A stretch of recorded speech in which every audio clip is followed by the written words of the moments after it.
I'm going to try to calm down, all right? Thank you all for being here, man. It's such an honor to have everybody here. More so an honor to be able to work and partner with our community, every organization, and be a part of something that I think is pretty profound. I'm grateful to have Chief Norman here. I feel very important to have the mayor and DA Ken Lovern all at one time, just addressing the needs of our community and just saying we, as a church and a community center, we are passionate about just seeing results and seeing our community change for the better. And so we're working with Promise Keepers and so many other organizations just around stopping violence, seeing our youth head in a different direction, and seeing our community be a safer place. So I want to turn it over. Chief Norman. Thank you, Pastor. Thank you. Definitely want to echo that, appreciation, knowing that the house has been opened up to us here to have this particular event here. The partnership is real, the collaboration is real, so I'd like to thank Pastor Locke and also the Evolve congregation for allowing us to have this here. But it goes, again, to the heart of collaboration. So before we get to the numbers, I want to publicly acknowledge the hard work of our members every single day, working hard for our city and our community. I know you heard me say this. The men and women of the Milwaukee Police Department working hard to protect our community 24 hours a day, 365 days a year, holidays and weekends included. I cannot say this enough. Police is not just long hours. The work is not easy. This week I presented to the Rotary Club and I talked about how difficult the work really is. Our officers respond every day to people's worst and most traumatic moments. These events are haunting and the exposure takes its toll. Above all else, I want to use this as an opportunity to publicly thank the men and women of the Milwaukee Police Department, and I ask anyone who hears this message, please share that sentiment with them also. I'm proud to report that Part 1 crime is down 12%. Non-fatal shootings decreased 15%. Carjackings decreased 12%. These are good trends that should be recognized. For this quarter, there were 2 more homicides than at the same time last year. And as I've always said, 1 homicide is 1 too many. But the overall trend, however, reflects still a significant decrease in homicides. As a community, we should be proud of our progress. So I thank everyone who has made a positive impact on our crime trends. To those involved in youth engagement, city cleanups, mentorships, or providing important resources, whatever role you played, you make a difference. I thank you. And while crime is down, we continue to evaluate our strategies to address crime. In 2023, the Department released a violent crime plan. This is a public-facing document that details the Department's strategies and initiatives to combat violent crime in our city. But as we know, the plan is not static and is always evolving as new crime trends are identified and new ideas and approaches are created. Our work never stops. I'm pleased to announce today that we are publicly releasing the 2025 Violent Crime Reduction Plan. The name changed slightly to accurately reflect the content. Many of our 2020 strategies remain in place because they are working. But since that time, we'd add new ones, modify others, and remove others. Read the plan. Engage. Ask questions. Offer ideas. But please remember, public safety is everyone's lift. There are a couple things on my mind I want to highlight, so I'm going to use this opportunity to talk about them publicly. First, I want to talk about respecting our city and keeping it clean. I know this is a press conference that reflects crime trends and violent crime, but I really want to emphasize that littering and dumping our city is not only unacceptable, it's disrespectful. Respect one another and respect our city. I prioritize holding those who litter and dump on private and public property accountable. Again, I prioritize those who litter and dump, that this is going to be about keeping them accountable. We all deserve to live in a city that's clean and orderly. The solution is simple. Use garbage cans. Take your trash, waste, tires, and whatever you have to get rid of to the appropriate facilities. Please help keep our city clean. Second, I want to talk about firearms, parents, and adult responsibility. This isn't new. Last year, I made a public plea to the community to help figure out solutions to youth, crime, and firearm access. Recently, a 60-year-old died because of easy access to firearms. 6. This young child was only a couple of days away from his birthday. We released information about the unfortunate incident with the criminal charges in this case yesterday. Take a look at those charges and the criminal complaints. I want to publicly thank the district attorney for who is here today about charging these cases. To the public, you will be held accountable. Understand this. Negligent handling of firearms is unacceptable on all levels. If this is the case in your household, around your space, as you see the unified front here, you will be held accountable. Lock up those guns. Protect your children. Practice gun safety. It is important for your community. It's important for all of us. I also want to think deeper about this horrible death. 3 adults knew that the gun was unsecured and accessible to a 6-year-old child. Again, take a look at the criminal complaint from a different lens. The child's uncle, a fellow on probation, thought it was cool to send videos of himself dancing around guns with a 6-year-old kid in the background. Mom sees this video, expresses no concern that the uncle has guns around her kid or that the uncle is a felon who shouldn't have guns in the first place. What are we, all of us, are going to do to stop this? How are we going to stop promoting this type of behavior on social media in our communities? How can we stop promoting this type of behavior in social media communities, playing around with guns, understand that it doesn't give you clout? That playing around with guns is unacceptable for any of us to play. If kids are looking up to you, this type of behavior is especially dangerous. Please, community, put the effort in to protect our children. As I close out, I always say this. If you have any information regarding criminal activity, contact the Milwaukee Police Department, or if you'd like to remain anonymous, contact Crime Stoppers at 414-224-TIPS. As a reminder, you are important for the help for public safety. And as always, we are better together. Thank you. Now I'd like to call the mayor to the podium. Thank you. Thank you so much, Chief. Really appreciate that. I also want to thank Pastor Locke and Evolve Church for opening the doors for us here on the northwest side of the city. We always talk about our partners who help us to make sure the city is a safe place, and our partners in the faith community also are extremely important in working to make sure that there are opportunities for young people, opportunities for families to find who they are and to build community with each other, and that's exactly what happens here at Evolve Church. Also want to thank, I think Pastor Locke pointed out that Promise Keepers is a preventative measure that we employ in the city of Milwaukee because, as I often talk about, it's accountability and it's also prevention. It's accountability and it's prevention. Those are our two-pronged strategy in order to address issues around public safety in Milwaukee, and they're bearing fruit. And so the first quarter crime numbers continue to show the overall trend we've seen since I became mayor of the city of Milwaukee, and that's that serious crime in our city is down.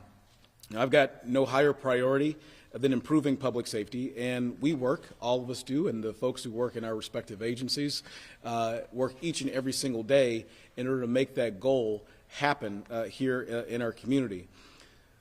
Well, overall, violent crime is down 18% when compared to the first quarter of 2024. We did see a small increase as it relates to homicides, and that's certainly a concern as highlighted by the chief. I can tell you that over the past week, the trend has stabilized, and as of today, we're nearly the same number of homicides we saw at this time last year. To be clear, though, and I think I've been clear about this throughout the entire time, but I want to be clear today as well, I want crime to be rare. I don't want for people to be victims of crime in the city of Milwaukee. And the crime trends go to show that fewer and fewer people in Milwaukee are victims of crime. And that's a good thing for the overall public safety here in our city, and something that we'll all continue to build upon. I speak frequently about our strategies to reduce crime. And again, we've got those two prongs. It's accountability and it's prevention. Prevention to keep people out of trouble and headed towards a law-abiding future, and accountability for those individuals who unfortunately find themselves in a position where they decide to commit crimes against folks in our community. I'm pleased, very, very pleased, that our new District Attorney, Ken Lovern, has joined us this morning. He leads some very, very essential work on the accountability front, holding folks who commit bad acts against people in our city, in our community overall, accountable for their actions. Our police, they're on the front end of accountability, and the District Attorney sees that accountability process plays out through our courts. Kent, he believes in justice. He's deeply involved in making sure that justice is as prompt as possible and is as fair as possible. And he's prioritized the protection of our community. And I am pleased, very pleased to call him not just a friend, but a partner in the work to make Milwaukee safer. And so joining us for the first time, and we'll have him here, I hope, in the years to come as well, in the quarters to come, District Attorney Kent Lovern. Thank you, sir. Thank you.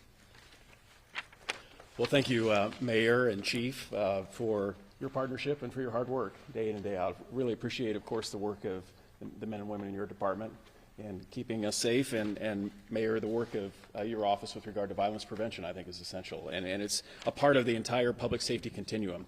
So we are all here because we all agree, of course, and share the view that every person in every neighborhood in this city deserves to be safe in their daily lives. That is a fundamental right that each and every one of us in this community have, and we are determined to achieve that aspiration for everyone in this community. For our part, in the District Attorney's Office, something that's important to reflect that corresponds with the progress that has been made in the last 3 years or so in particular has been, since 2022, we have seen an uptick in charging in the number of 1,500 cases more in 2023 than 2022, an additional 1,500 cases more last year, and we're on track, as the first quarter numbers reflect in our office, for that same uptick in charges as well. And numbers themselves don't always tell the whole story, but it is important to see that there are additional cases. These are cases, not individual charges, but cases being filed, mostly felony cases, which are the important ones in this community, which are the ones that signify the type of crime we were seeing in the early 2020s related to the pandemic that are endangering people each and every day. So there must be a commensurate response to the type of crime we were seeing, and fortunately, we have prosecutors in our office working very, very hard to respond to the rates of crime we were seeing, and I don't think there's any question that that's helping with the progress we're seeing overall in the level of safety in this community. And beyond the work that we are doing and that our lawyers are doing each and every day in the courtroom, they're trying as many cases as they possibly can, and we've seen an uptick in trials going, which means our lawyers are ready to try cases at the felony and misdemeanor level, so they're ready to bring that level of accountability that is appropriate, particularly, again, for individuals committing felony offenses that endanger us each and every day. But beyond this, though, and both the chief and the mayor and the pastor have alluded to this, in order to really achieve the sustainable level of safety we need in this community, of course, we all have a stake in this. Everyone in this community has a stake in this. And I just would point out and reiterate what has been said already, which is that if you're an employer in this community and you have opportunity, there are people here ready to work. In particular, we have people in our reentry community that have had a lived experience who are motivated to work. And the mayor's office, the chief's office, my office could help you contact these individuals to put them to work because they deserve and need and want a path for prosperity in this community. If you're an adult with a few extra hours to spend, we need your experience in this world. We need your care for people in this community, to come in and mentor in schools, to assist in your churches, to reading programs that we have in the school district or other mentoring programs in our community. All of you have the opportunity to be a role model for our young people, and our young people need as many adult role models as we can present to them each and every day. If you're a donor, and we have many generous donors in this community, the philanthropy community in this Milwaukee area is very generous, and I ask you to continue to support these agencies, particularly during times of economic difficulty, and especially those agencies maybe we don't hear of every day that are doing good work in neighborhoods each and every day. And finally, I would just say to the families in our community, we need you to be involved in the things that are offered in this community. We need you to be involved with your children in community organizations, in neighborhood organizations, your schools, all of those things that form a fabric of the community. You know, at the beginning of the pandemic, when we saw this high spike in crime, we saw high rates of isolation. And we can't sustain that. That can't be our path moving forward. And everyone needs to be involved in this community and feel like they have a stake in being a part of this community. So with that, thank you very much for being here, and I think we'll take any questions you have. Yeah, I just always like to ask about Crime Stoppers. Can you talk a little bit about the importance of Crime Stoppers and just people having the courage to come and submit those anonymous tips and how it helps the department and even your office? So part of the 2023 crime plan, continuation in 2025 crime reduction plan, Crime Stopper is an integral part in that particular presentation. Understand that we have to give the public all different type of venues to reach out to help keep their community safe, beyond just the reward aspect, but this is another platform where you can be anonymous, where you can have the ability to engage without the worry about the, normally what people who are witnesses worry about, retribution, whatnot.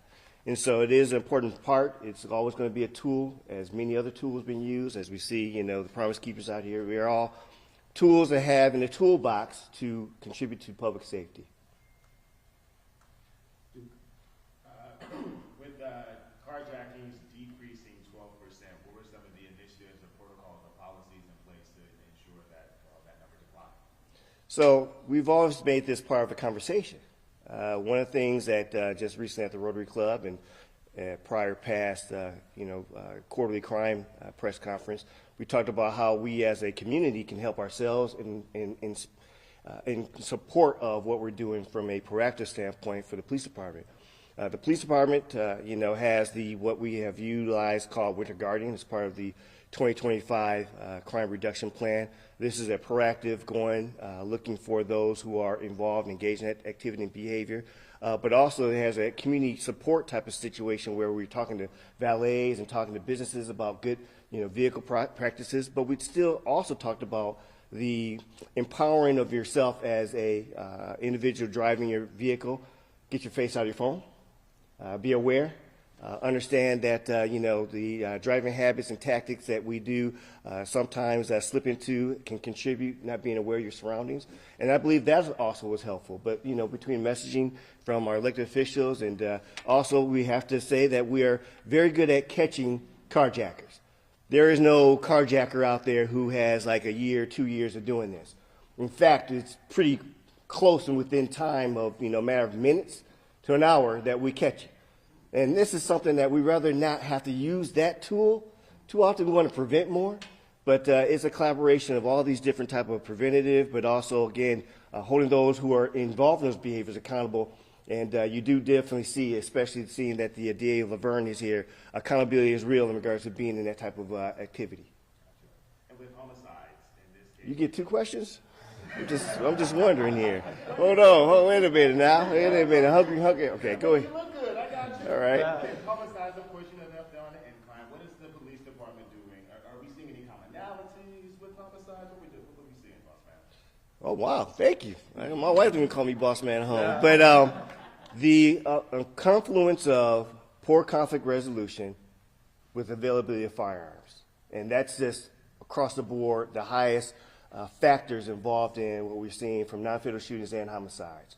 And so we have made a commitment, again, working with the partnerships. There's a lot of different things that we're doing as a comprehensive, rather than just, it's not just all about the accountability aspect. Absolutely believe in it.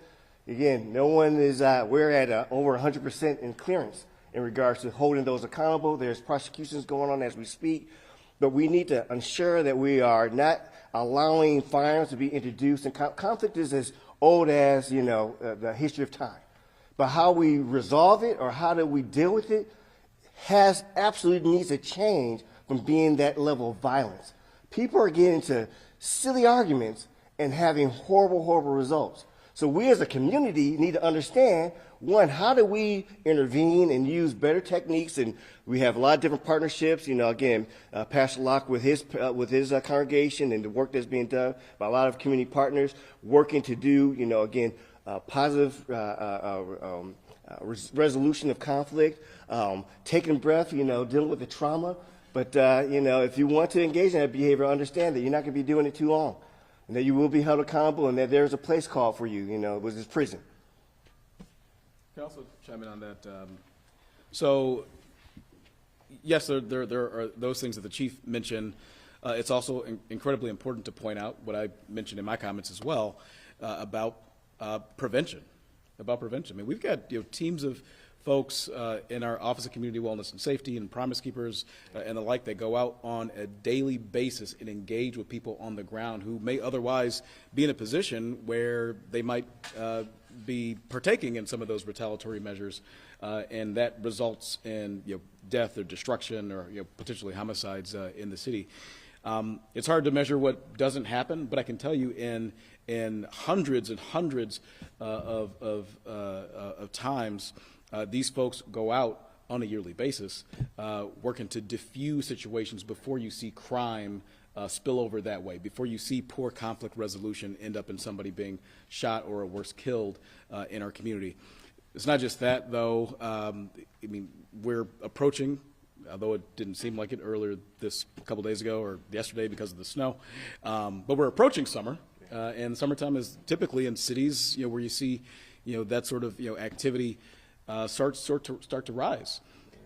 We worked each and every single year in my office to connect with youth-serving organizations all throughout Milwaukee, all throughout the city, to let them know that, hey, there are positive opportunities for young people in the city. It doesn't matter if they want to read. It doesn't matter if they want to work. It doesn't matter if they want to play football, if they want to swim, if they just want to eat. There are opportunities available to kids in Milwaukee with a number of our youth-serving organizations. Those are also preventative programs. We've got our Earn and Learn program. We've got our Camp Rise program. The chief was instrumental in restarting the Police Athletic League, working with youth-serving organizations in Milwaukee. So there is no shortage of resources in this city, and I want parents especially to know that. Right? If you're looking for something positive to do for your young person in particular, reach out to us. There's no shortage of things for young people to do, positive things for young people to do in the city of Milwaukee. And we've got some great partners that are working each and every single day to connect young people and their families with those sort of opportunities in the city. So yes, it's those things that the chief mentioned, but it's also prevention, and that's also critically important in our efforts to make sure the city is safe. Yeah, I have a question for the DA. What has 5 years of Marcy's Law meant for justice in Milwaukee? For those who don't know, Marcy's Law, of course, was a law that has enhanced and spelled out in our Constitution rights for victims. What I would say is that it has redoubled the efforts that have already gone on in our office. A historical note about the Milwaukee County DA's office: we were actually the very first office in the United States back in the 1970s to establish a victim witness unit that actually performed outreach directly to victims of crime in their community. And so there's been a long tradition in our office of trying to meet the needs of victims and also making sure we're communicating with them in a very respectful fashion. So what I would say is we have had a lot of these systems built in. We have a very experienced team of social workers that work at all of the courtrooms that we staff, in all of the types of cases we handle. Many of them are specialists in the area that they handle, and they do very tough work. And sometimes I would say that they do some of the very most difficult work in our office each and every day, trying to respond to all of the concerns that victims have, you know, being in a system that they never asked to be in the first place, right? So I would say that what Marcy's Law has done is reinforced what we have tried to always implement in our office, which is a high level of response and communication with victims. So you feel it's helping? It has helped. I think honestly, we've had a high level of that going on for a long time, and if anything, it has reinforced within the law the importance of that type of work to be done for victims.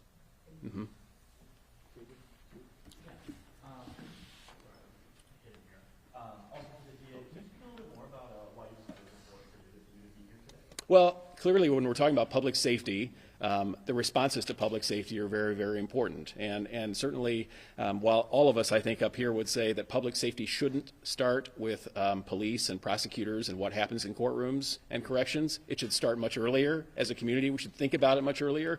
I do think that it's important for the community to know what their district attorney's office is doing. I appreciate that the mayor invited me to be here today to talk about that work that we are doing, because sometimes there can be a perception that maybe not enough is happening. And while we are always working harder to improve the responses we have to make every day to violent crime in particular, I do want the public to understand that there are a team of dedicated professionals working hard each and every day, and the numbers bear that out. And it's important, it is important for the community to know how hard their government is working in order to make them safer.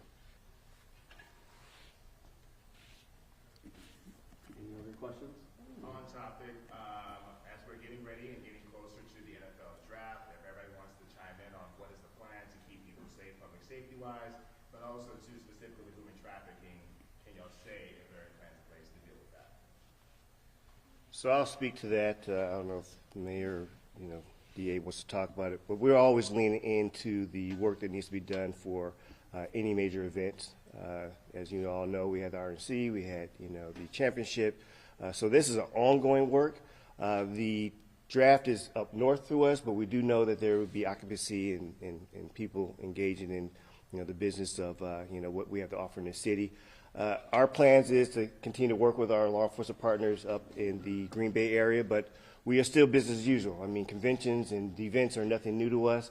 We do have a very robust human trafficking team within our police department, but our downtown area definitely has the level of connectivity between our business owners, elected officials, and the Milwaukee Police Department in regards to just being aware of any particular type of challenges, and also having the resources to respond and be available. That's all. Wow, that's what I'm talking about. All right. Thank you. Thank you. Thank you. Thank you. Thank you.